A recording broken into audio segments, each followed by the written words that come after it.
രാവിലെ തന്നെ എൻ്റെ കൈയാണ് ആദ്യം പൊള്ളിയിട്ടുണ്ടായിരുന്നത്. കടലക്കറി വെക്കുന്ന സമയത്ത് സംഭവിച്ചതാണ്. പിന്നെ നേരെ ഒന്നും നോക്കിയില്ല, എനിക്ക് സമയമില്ലായിരുന്നു. സോ കടലക്കറിയും വെച്ചിട്ട് പിന്നെ രാവിലെ തന്നെ ഞാൻ അരി അടുപ്പിട്ടിട്ടുണ്ടായിരുന്നു.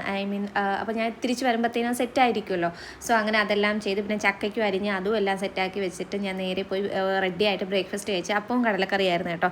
അതും കഴിച്ച് ഞാൻ നേരെ ക്ലാസ്സിന് പോയി. അപ്പോൾ ഇക്ക എന്നെ ഡ്രോപ്പ് ചെയ്തിട്ടുണ്ടായിരുന്നു. അങ്ങനെ നേരെ ക്ലാസ്സിന് പോയിട്ട് തിരിച്ച് വരുന്ന വഴിക്കും ക്ലാസ്സെല്ലാം കഴിഞ്ഞിട്ട് ഞാനിങ്ങനെ ഇക്കായും വെയിറ്റ് ചെയ്ത് നിന്ന സമയത്ത് അവിടെ ഇങ്ങനെ പണി നടക്കുന്നുണ്ടായിരുന്നു. അങ്ങനെ അത് നോക്കി അവിടെ നിന്ന് പിന്നെ ഇക്ക വന്നിട്ട് ഞങ്ങൾ നേരെ പോയിട്ട് ഇവിടെ മാർക്കറ്റ് ചന്തയിലാണ് കേട്ടോ. അങ്ങനെ മീൻ മേടിച്ചാൽ കട്ട് ചെയ്ത് തന്നിട്ടുണ്ടായിരുന്നു. അതുകൊണ്ട് വലിയ ഭാഗ്യം. അങ്ങനെ നേരെ വീട്ടിൽ വന്ന് ഞാൻ കുറച്ച് മ്യൂസിൽ ഇരിപ്പുണ്ടായിരുന്നു, അതെടുത്ത് കുടിച്ച് നല്ല വിശപ്പുണ്ടായിരുന്നു. അങ്ങനെ അതെടുത്ത് കുടിച്ച് പിന്നെ നേരെ ഡ്രസ്സൊക്കെ മാറിയിട്ട് നേരെ മീൻ വൃത്തിയാക്കി മേടിച്ചത് കൊണ്ട് തന്നെ വേറെ വലിയ കുഴപ്പമൊന്നും ഇല്ലായിരുന്നു. പിന്നെ ബാക്കിയെല്ലാം ക്ലീനാക്കി സെറ്റാക്കി കുറച്ച് തൈരും പിന്നെ കുറച്ച് മീൻ കറിയും പൊരിക്കയും പിന്നെ എന്തുവാണ് ചക്കയിൽ വന്ന് അരപ്പൊക്കെ ഇട്ട് ചക്കരിശ്ശേരി ഞങ്ങൾ ചക്ക കൂട്ടാനെന്ന് പറയും, നിങ്ങൾ എന്താ പറയുന്നത് ജസ്റ്റ് കമൻറ്റ് ചെയ്യുക. അങ്ങനെ അതൊക്കെ ആക്കി പെട്ടെന്ന് എല്ലാം സെറ്റാക്കി ലഞ്ചൊക്കെ കഴിച്ചപ്പോൾ ഇന്നത്തേക്ക് എത്രയേ ഉള്ളൂ.